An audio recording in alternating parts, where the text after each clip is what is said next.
அடுத்த பண்பாக அல்லாஹு தஆலா சொல்கிறான், வல்லதீன இதா அன்ஃபகு, இபாதுர் ரஹ்மான்கள் செலவு செய்தால், லம் யுஸ்ரிஃபு, அவர்கள் வீண்விரயம் செய்ய மாட்டார்கள், வலம் யக்துரு, அவர்கள் கஞ்சத்தனமாக கைகளை பொத்தி வைத்துக் கொண்டும் இருக்க மாட்டார்கள், வகான பைன தாலிக கவாமா, அவர்கள் இரண்டுக்கும் இடையில் நடுநிலையான தன்மை உள்ளவர்களாக இருப்பார்கள். கண்ணியத்திற்குரிய சகோதர சகோதரிகளே, இபாதுர் ரஹ்மான்களுடைய மிக முக்கியமான ஒரு பண்பாக அல்லாஹு தஆலா செலவு செய்வதை பற்றி இங்கே சொல்கிறார்.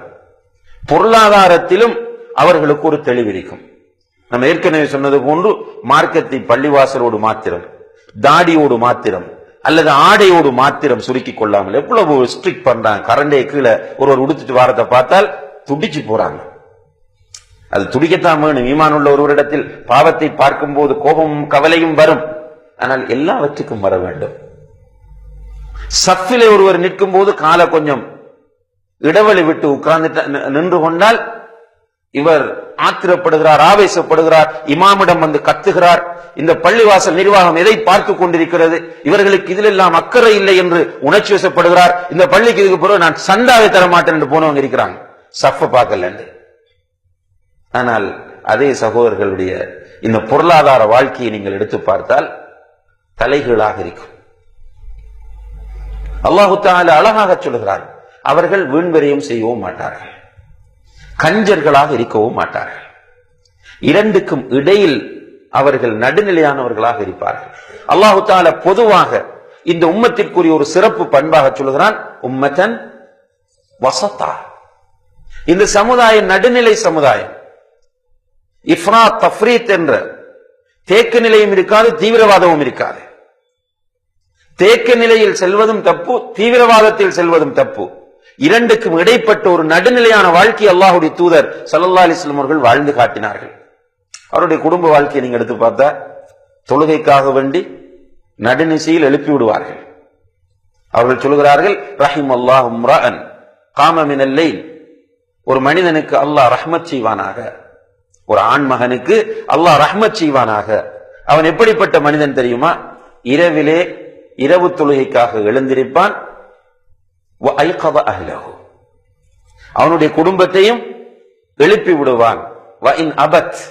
அவனுடைய மனைவி எழும்ப மறுத்தால் நபஹ ஃபி வஜ்ஹில் மா, மனைவியின் முகத்தில் தண்ணீரை தெளித்து மனைவியை எழுப்பி விடுவான். அதே போன்று ரஹிமல்லாஹு இம்ரஅ, ஒரு பெண்ணுக்கு அல்லாஹ் ரஹ்மத் செய்வானாக. அல்லாஹ்வுடைய தூதரின் பிரார்த்தனை இது.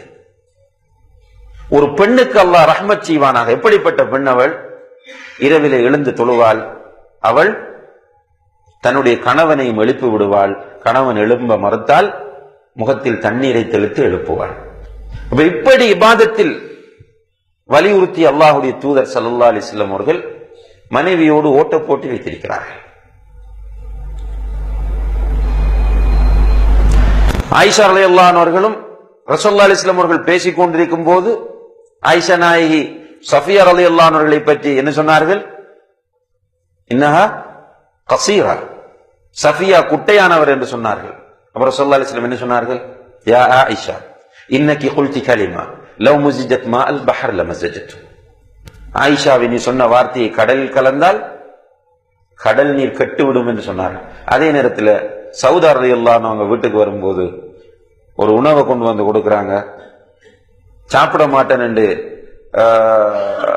சொன்ன நேரத்தில் எடுத்து முகத்தில் பூசி இரண்டு பேரும் ரசூலுல்லாஹி அலைஹி வஸல்லம் அவர்களும் ரெண்டு மனைவிமாரும் உணவை வைத்து விளையாடவும் செய்தார்கள். பேலன்ஸ்ட் லைஃப், நடுநிலையான வாழ்க்கை. சிலரை நீங்க பார்த்த சிரிக்காமலே இருப்பாங்க. என்னன்னு கேட்ட பக்தி, சிரிக்க கூடாது, அல்லாஹ்வுக்கு பிடிக்காது, அதனால சிரிக்கவே மாட்டார்கள். சிலர் என்ன செய்வாங்கன்னா பார்வையிலேயே ஒரு வகையான தக்கல்லுஃப் ஏற்படுத்தி இருப்பார்கள். ஒழுங்கா தலை சீவி இருக்க மாட்டார்கள், ஒழுங்கா ட்ரெஸ் பண்ணி இருக்க மாட்டார்கள், பக்கத்துல போய் நிக்க முடியாது. என்னன்னு கேட்டா அவர் பக்தி இபாதத்தாளி, அல்லாஹ் இடத்துல நெருங்கினர். ரசூலுல்லாஹி அலைஹி வஸல்லம் அவர்கள் கடுமையான இபாதத்தோடு இருந்தார்கள். அதே நேரத்தில் ஜோக் அடித்து சிரிக்கவும் செய்தார்கள். இரண்டும் பேலன்ஸ்டான ஒரு வாழ்க்கை முறையை தான் நபிகள் நாயகம் ஸல்லல்லாஹு அலைஹி வஸல்லம் அவர்கள் நமக்கு காட்டி தந்திருக்கிறார்கள். எனவே இஸ்லாத்தை தப்பாக புரிந்து கொள்ளக்கூடாது.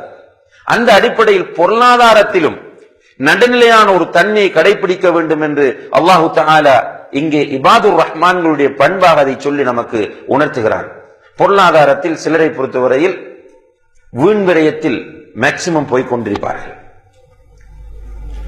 வீண்விரயம் செய்பவர்கள் ஷைத்தானின் தோழர்கள். நீங்கள் உண்ணுங்கள், பருகுங்கள், வலா துஸ்ரிஃபு, வீண்விரயம் செய்யாதீர்கள். நல்லா சாப்பிடுங்க, நல்லா குடிங்க. ரசூலுல்லாஹி அலைஹி வஸல்லம் போய் சாப்பிட்டு இருக்கிறாங்க. அங்க அன்சாரி தோழர் வீட்டுக்கு போய் 3 பேருக்கு அவர் என்ன கொடுத்தார்? ஒரு பெஸ்டுக்கு ஒரு பெரிய ருத்தப் பேரிச்சம்பள கொலையை வெட்டி வந்து வைக்கிறார். 3 பேரும் சாப்பிடுறாங்க. அதே போல கத்தி எடுத்துட்டு போகும்போது அல்லாஹ்வுடைய தூதர் என்ன சொன்னாங்க? பால் தார ஆட்டுகள் அறுத்துடாது, நல்ல கிடாய பார்த்து அறுன்னு சொன்னாங்க. அறுத்துட்டு வந்து விருந்து வைத்தவுடன் 3 பேர் நிறைய சாப்பிட்டாங்க. ஸல்லல்லாஹு அலைஹி வஸல்லம் அந்த இடத்துல மார்க்கம் என்ன சொன்னார்கள்? இதை பற்றியும் மறுமையில் கேட்கப்படும். வீண்விரயம் என்பது நம்முடைய தேவைக்கு அதிகமாக செய்வதுதான் வீண்விரயம். வீண்விரயம் செய்யவும் கூடாது. இன்னும் சிலரை பொறுத்தவரையில அவர்கள் சம்பாதித்துக் கொண்டே இருப்பார்கள். அவர்களிலும் அந்த பொருளாதாரத்தின் அடையாளத்தை பார்க்க முடியாது. அவர்கள் ஒழுங்கா ட்ரெஸ் பண்ண மாட்டாங்க. கேட்டா ஒரு 300 ரூபாய் சேட்டை போட்டிருப்பாங்க. கேட்டா பேணுதல். யாருக்கும் கொடுக்கவும் மாட்டாங்க. எல்லாவற்றையும் சேர்த்து சேர்த்து வைப்பார்கள். என்னத்துக்குன்னு கேட்டா வாரிசுகளுக்கு. இதுவும் கூடாது. அல்லாஹ்வுடைய ஒரு பணிக்கு போய் கேட்டா நல்ல வசதிக்கும் தர மாட்டான். நிறைய கொடுத்திருப்பான் அல்லாஹ். என்ன காரணமும் தராமல் இருப்பதற்கு? உலக ஆசையும் பொருளாதாரம் பற்றிய தெளிவின்மையும். அல்லாஹ் குர்ஆனில் சொல்லும் போது வஆது மிம்மாலில்லாஹி அல்லதி ஆதாக்கும், அல்லாஹ் உங்களுக்கு தந்த அல்லாஹ்வுடைய சொத்திலிருந்து நீங்கள் தாருங்கள். அல்லாஹ்வுடைய கட்டளையை பாருங்கள்.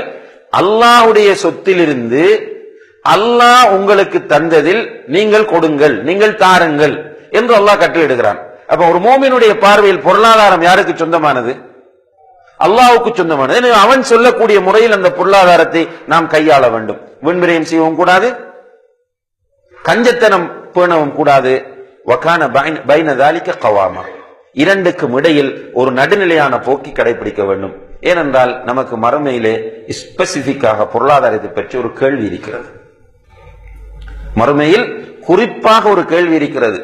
லன் தஸூல கதம அப்தின் ஹத்தா யுஸ்அல அன் அர்பா, 4 விஷயங்களை பற்றி கேட்கப்படாமல் ஒரு அடியானுடைய பாதம் அசைக்கப்பட மாட்டாது. முதலாவது கேள்வி என்ன?